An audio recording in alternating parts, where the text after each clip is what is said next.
Hello and welcome to this video outlining the effects of gaming. We're going to be looking at the impacts socially, the environmental impacts and the economical impacts of gaming on the world and society basically. I guess that's where we're going with it.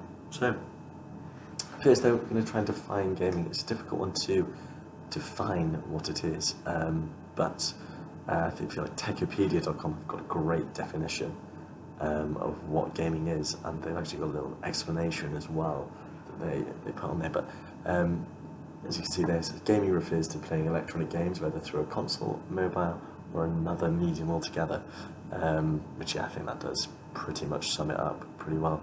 The sort of article does go on to explain how different terms have come about with gaming, with casual gaming, for those who play intermittently when they have time, and another term, hardcore gaming, and hardcore gamers, which are for those who play much more regularly. They can play pro, and there's lots of esports going around, especially at the moment, whether it's streaming as well, to sort of make your money that way. The article also goes on to explain and mention different golden ages that gaming has had in recent years, with different technologies, which you've got motion sensor technology and voice control technology all sort of coming together with gaming to continue to get and bring in more people to the gaming industry and gaming sort of society, and it all results in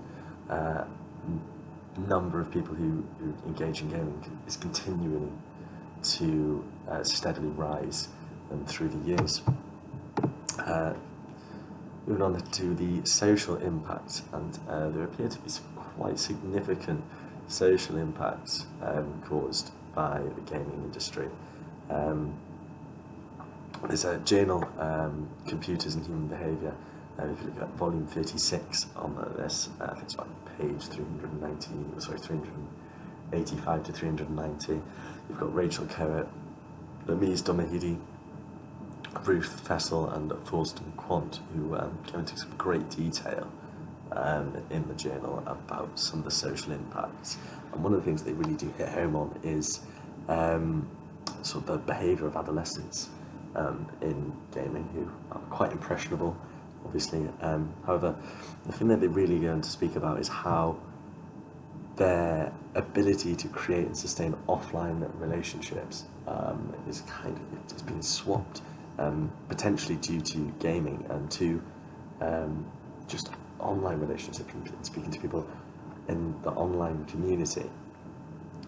This is obviously seen as quite problematic, because those offline social sort of circles and relationships that you build are integral to your mental and physical well-being, in a sense, which obviously can be quite worrying if you're losing that key. It's a fundamental skill to have growing up in the world. There is, however, a great opportunity with gaming, like social media, in fact, of connecting with people and interacting with people from across the world, so many different cultures, and it's amazing how you're never alone online, in a sense, because you will always have someone who's out there playing the same game as you at the same time as you, so you're constantly going to have people to be able to interact with. Moving on then, we've got the environmental impacts, and this really is a big one, because with the gaming industry, obviously, everything that goes in, that you've got taken everything into account that goes into making hard copies of games, the consoles, transporting them around the world. It all costs a lot of money and uses a lot of resources and a lot of energy to do these things. Issues don't just stop there, though. Obviously, according to a study that was carried out in 2012, and you can see there's an image on the screen now that I will go through in just a moment,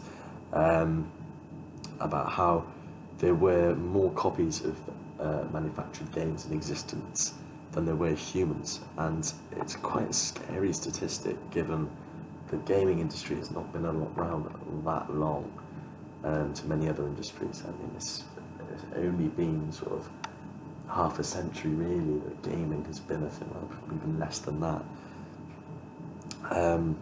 So yeah, it's not all bad news though, with obviously that, because due to the new technologies, more games are being downloaded now, which is good because it means that people who are downloading the games, enjoying their games through downloading them directly to their console, and not contributing to the issue of waste and the environmental impact on, you know, transporting different games around the world, because it's just goes straight onto your console. But yeah, I'm just going to quickly go through this image here. Oops, I've gone there. There we go. Let's go back to that image and go through this quickly with you. So, like I said at the top there, it says total pounds games and consoles sold, and this is weight pounds now, £6 billion. So you've got a little graphic there with Nintendo, who are creating 2.15 billion pounds worth of games, and they're only able, and consoles, and only able to recycle 1.72 million. So that's a huge difference. It doesn't say there if all games and consoles produced only by Nintendo, which are a major gaming company, but it's only one. There's many other major gaming companies. It's just this one. And if all the games and consoles produced by them ended up in landfill, it would weigh more than 5,555 Statues of Liberty, which is a staggering amount.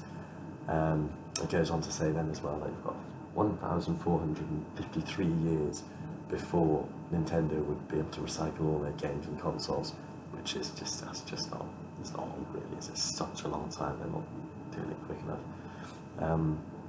Because it takes 0.4 gallons of crude oil to make 1 pound of plastic.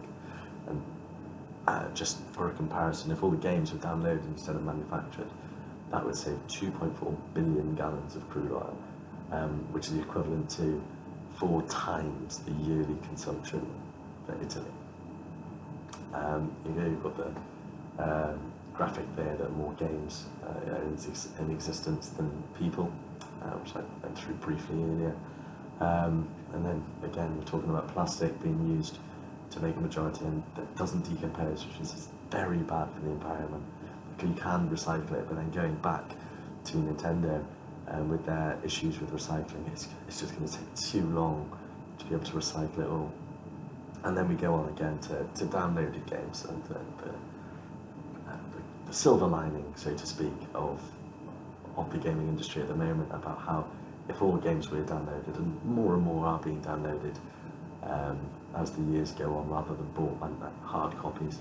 But if all Call of Duty games were downloaded, there you see, it goes on to say that it would have the same impact as taking 20,131 cars off the road for a whole year, which is, again, that's a staggering amount. That's a lot of cars.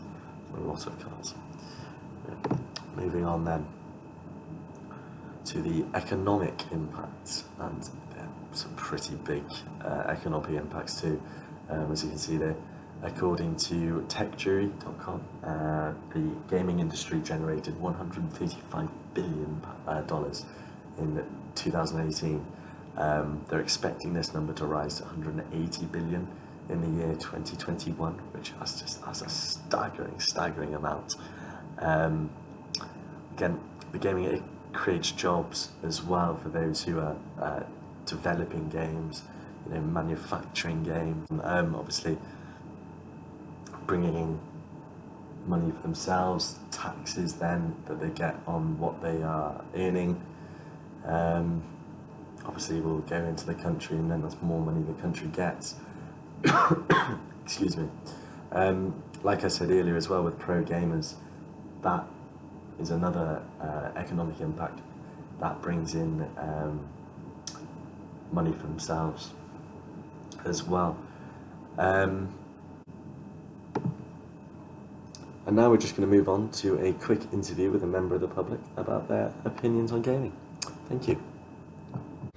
Hello, William. Hello. Hi, can you please start by telling me your age? Hi, my name's Will and I'm 12. 12 years of age, okay, cool. And what is your relation to me? I'm your younger brother. Okay, so today, we're going to talk about gaming, okay? Okay. What console have you currently got? I've got an Xbox One. Okay, and how long do you spend on that Xbox One? I would say maybe an hour to an hour and a half a day. Be honest, well, I'm your brother. I I know how much you spend on that Xbox. You're saying an hour to an hour a day? Yeah, I would say that, yeah. Okay. And why have you got an Xbox over a PlayStation? Because PlayStation is trash. PlayStations are trash, are they? Yes. Okay. Do any of your friends have PlayStation or do they have Xbox? Most of them have Xbox, but sometimes in school there's like a little debate going on of like who's better, Xbox or PlayStation. Okay, cool. And what's your favourite game?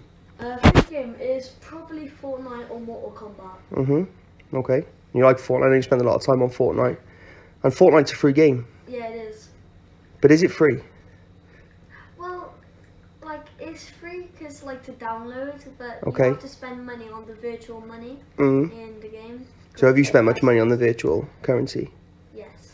Okay, so even though it's a free game, you've still spent money on the game. Okay, good. Okay, great. And do you think you're better than me on the Fortnite? Oh, obviously. I don't think so. Obviously. I don't think so. And how many of your friends have got Xbox compared to PlayStation? Quite a lot of them have Xbox more than PlayStation. Okay. And do they spend the same amount of time as you do? I don't know. I don't know, to be honest. Do you think for your age you spend a long time on the Xbox? Yes, but like there's. Yeah, I'm just gonna say yeah. Okay. Listen, William, thank you for the interview today. Nice. Stay off the Xbox, man. No.